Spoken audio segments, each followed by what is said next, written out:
Welcome to the promised quotation sandwiches lesson, online, on demand, just for you.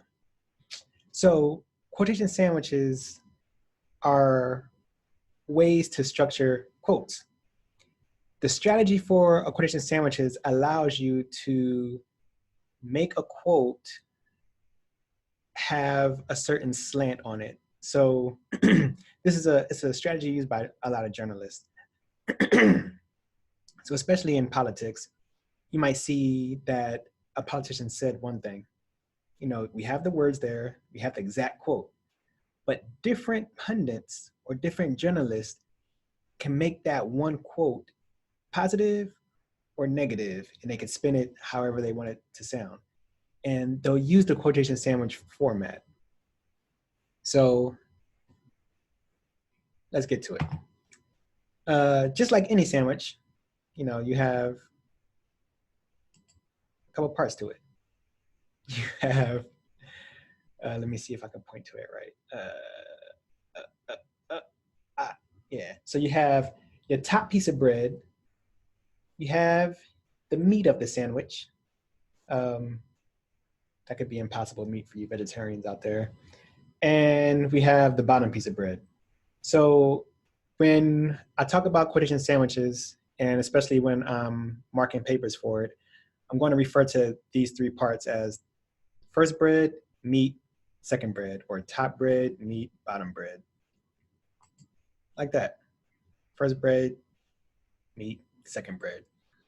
Now, these parts of the quotation sandwich, they all have, meanings to it, or they have purposes. So the purpose of the first piece of bread here. So the first piece of bread introduces the source. And when you introduce the source, you're going to name the source and you're going to tell something about the source.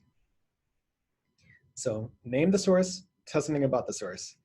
Usually the source is the person who gave the quote, especially if it is a person. It's the person who gave the quote, wrote the article, gave the speech, said the line, and you'll just say,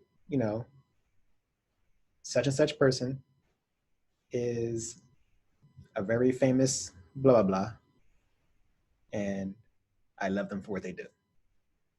Something. As long as you name the source and tell something about the source, then you satisfied the first piece of bread. After that sentence, because the first piece of bread is a sentence by itself, and the meat of the sandwich is also a sentence by itself, and the bottom piece of bread is a sentence by itself too. So according to the sandwich, at minimum has 3 sentences, because those 3 parts are sentences to themselves. So the meat of the quote is where you actually put the quote. And the quote is going to have a setup though. So you're going to start off by naming the source, putting a verb there, a comma, and then the quote. So my favorite person, that's the source, says, that's the verb, comma, and then Brandon Jeter is the best friend that anyone can have. That's what my favorite person says. So source, verb, comma, quote. And the last piece of bread, that last sentence, after you give the quote, that's where you're going to explain, elaborate, or tell why that quote is important. So in the middle, you have the quote. But before it, you get a chance to put your slant to it by characterizing the source. You can say, this source is, this person is a crooked creep, or you can say this person is the greatest author in the world. And when you get to the bottom piece of bread, when you go to explain what it means or why the quote is important or why that person said it, you can also characterize the source there too. And you can also characterize the quote. Or you can just be as simple and plain with it as you want to be. Name the source, tell what their job is, do the quote setup, tell them what they said, and just, they said this because blah. So let's do an example.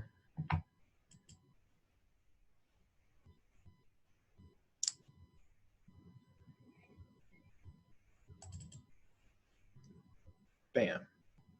All right, so the quote that we'll use is a quote by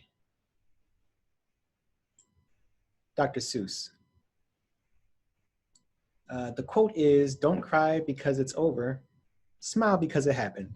So that's the quote that you have, and that's the quote that you want to use. So let's put it into quotation sandwich format. So our first piece of bread, we're going to name the source and tell something about the source. Dr. Seuss is a famous author of children's books. We named that source Dr. Seuss, and we told something about him, the famous author of children's books. It could be as simple as that. After you get rid of that first piece of bread, after you're done with that, then we're going to do the meat. And in the meat, we have name the source, give a verb, comma, and then the quote. So it might look like this. Dr. Seuss, that's the source, plus the verb, says, plus the comma. Dr. Seuss says, comma, and then the quote. Dr. Seuss says, "Don't cry because it's over, smile because it happened." And notice here that the period is inside of the quote mark. We don't have a citation here, but we'll talk about citations later. Here, we're just working on the quotation sandwich and the quote itself, just the format. All right, so we have the first piece of bread. We name the source, tell something about them. Then we have the meat, where we have the quote set up, source, verb, comma, quote. And now we're going to have the bottom piece of bread, where we elaborate, explain, or tell why that's important. Sometimes life is all about how you respond to what happened instead of the simple fact that it happened. So our entire quotation sandwich reads, Dr. Seuss is a famous author of children's books.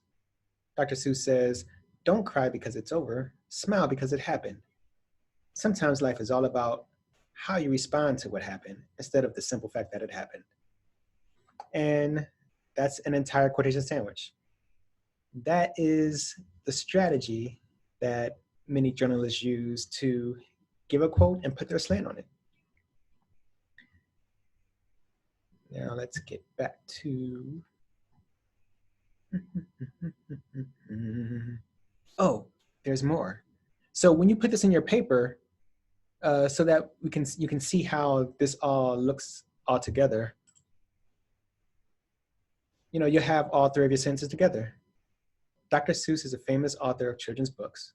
Dr. Seuss says, "Don't cry because it's over, smile because it happened." Sometimes life is all about how you respond to what happened instead of the simple fact that it happened. Yeah, quotation sandwiches. They're good sandwiches.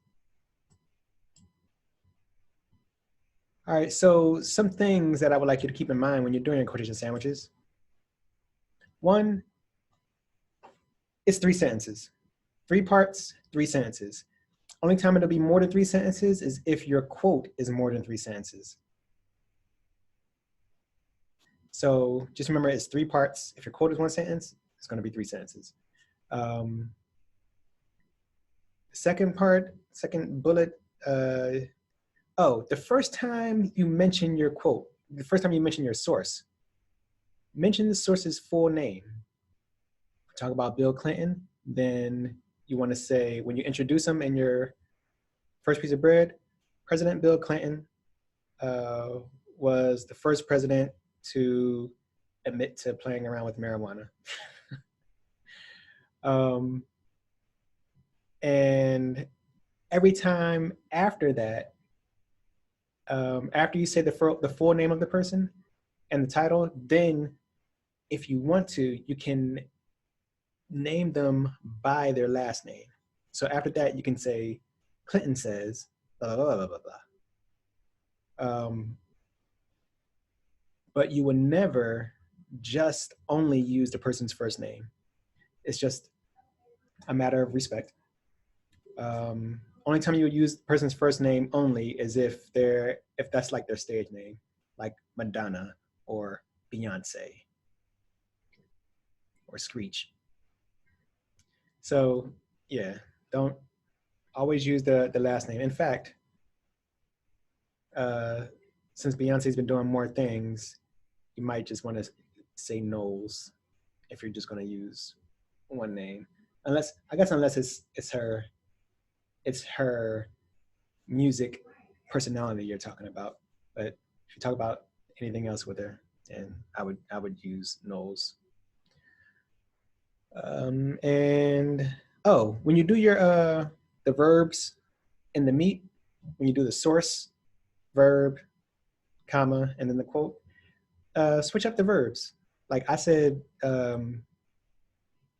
Seuss says, but you can use elaborates, argues, mentions, hollers, yells, professes. Do what you want with it. Um, and the last bullet is put your slant on it. Work your kind of magic. However you want us to see this quote or feel about the quote, use those pieces of bread to make us feel that way about it. And if you don't feel like putting the slant to it or anything, just be plain about it. Now, when I do the meat of the sandwich and I use that verb, you may have noticed that I use present tense verbs. That's because there's a philosophy in the English discipline that literature is forever alive. So if you pick up a book by Shakespeare, I'm going to say Shakespeare writes, um, and that's just a philosophy. But if you put a past tense verb, I'm not going to mark you wrong. But I would like you to practice using present tense verbs there. All right.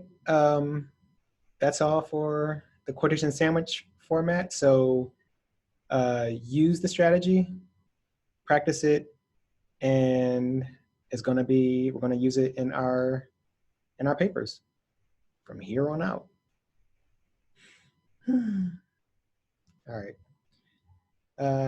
Happy quotation sandwiching.